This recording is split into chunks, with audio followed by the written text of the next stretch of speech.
Assalamu alaikum. Hello, dear student. This is Muhammad Roisuddin. Before you today, I am gonna discuss with you English textbooks, phonics translation with IPS symbol, are written by MD Muhammad Roisuddin. So let's get started. এখানে আমি তোমাদেরকে আজকে IPS symbol সহ কিভাবে শুদ্ধ উচ্চারণ করতে হয় তার একটি ক্লাস দেখাবো। এটা আমি নিজেই লিখেছি। চলো দেখো, এখানে গুড ফুডস, এই যে হিজিবিজি লেখা আছে এটা হচ্ছে যে আইপিএস সিম্বল। এটা দিয়ে তোমাকে শুদ্ধ করে পড়া শিখতে হবে। This is good foods. Keywords: nutritious, nutritious পুষ্টিকর। সাবস্ট্যান্সেস, পদার্থ। ফিজিক্যাল, শারীরিক। স্ট্রাকচার, গঠন। এ টক অ্যাবাউট দ্য পিকচার, ছবি সম্পর্কে পড়তে হবে এবং আলোচনা করতে হবে। Rehana is the English teacher is talking to the class about food. একজন ইংলিশের শিক্ষক, সে খাবার সম্পর্কে ক্লাসে কথা বলছে। Food is very important for our body, she say.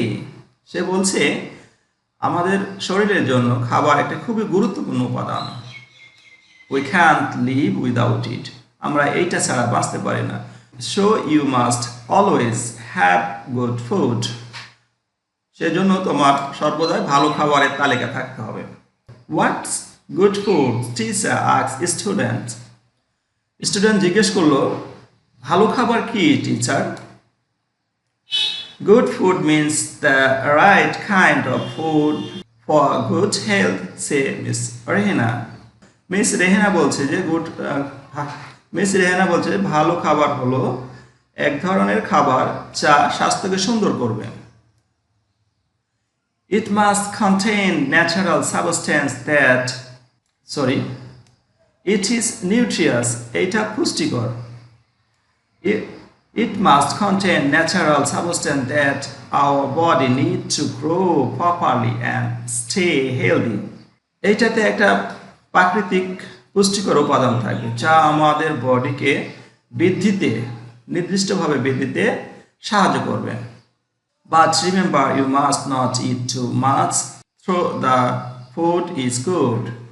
মনে রাখবে, ভালো খাবার মনে করে অনেক খাবারই খাওয়া উচিত নয়। Eating too much is bad for health. মনে রাখবে, বেশি খাওয়া স্বাস্থ্যের জন্য ক্ষতিকর।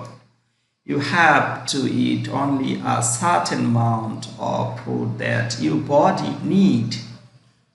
মনে রাখবে যে you have to eat only a certain amount. তোমাকে একটা নির্দিষ্ট পরিমাণ খাবার খেতে হবে of food that, যেটা খাদ্যের your body need, তোমার বডির জন্য প্রয়োজন। So we do not need the same kind of food in the same quality. So you do not need, তোমার প্রয়োজন নেই the same kind of food, একই জাতের খাবার in the same quality, এবং একই কোয়ালিটি সম্পন্ন খাবার খাওয়ার বারবার প্রয়োজন নেই। It depends on your growth and physical structure. তোমার শারীরিক গঠন এবং বৃদ্ধিতে এই খাবারটা খুবই গুরুত্বপূর্ণ ভূমিকা পালন করে। দেখো এখানে সেই ইংরেজির বাংলাগুলো এখানে আবার দিয়ে রেখেছি। এটা আলাদা করে দেওয়ার কারণ হচ্ছে একসাথে যখন বাংলা পড়বো এবং ইংরেজি পড়বো তখন ওইটা খুব ভালো দেখায় না, আবার পড়তেও সুন্দর লাগে না। আর যখন খালি ইংরেজি করে যাব সেই জন্য জিনিসটা ভালো দেখাবে। এই যে হিজিবিজিগুলো যদি তোমরা শিখতে চাও অবশ্যই আমার সাথে কন্ট্যাক্ট করবে। আসলে এগুলো হচ্ছে যে আইপিএস সিম্বল ছাড়া কখনো ইংরেজি শুদ্ধ করে সম্ভব নয়। এইরকম যদি একটা বই তোমার হাতে থাকে তাহলে তুমি অবশ্যই অনেক ভালো করবে। আর এটা খুব বেশি দিন সময় লাগে না শিখতে, খুব অল্প সময়ের মধ্যে আমি এটা শিক্ষা দিই। তোমরা যদি শিখতে চাও অবশ্যই আমার সাথে কন্ট্যাক্ট করবে। আর ক্লাসটি কেমন লেগেছে অবশ্যই জানাবে। ভালো থাকবে, সুস্থ থাকবে। আল্লাহ হাফেজ। আসসালামু আলাইকুম ওয়া রাহমাতুল্লাহ।